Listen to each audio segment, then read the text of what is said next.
Ja, her er så en fotballsyster, Rúni, og hver vil han spalter? Vi får. Ja, og Ægir, hver er det som spiller dyster? Jeg og Nong og Tittner og Rúni. Ja, og hvordan er dysteren, Rúni? Var han herrer? Ja, sen der. Ja, og en herrer er en vanlig? Ja, nei. Det var han ikke. Nei. Hvordan var vettene å spille og Ægir? Han var goer, men han er nok så herre. Ja, Rúni, er det lukkende vettler ærestand i at spille som lykkes her? Ja, Norrstadene er sen i havn. Ja, men han skal leitere? Ja. Ikke så sliten som er snær? Nei.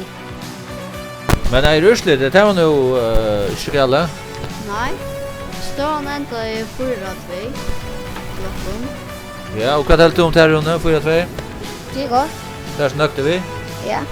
og hei, du vant til Æren? Nei, jeg får vant til å vinne, men det gjør det der.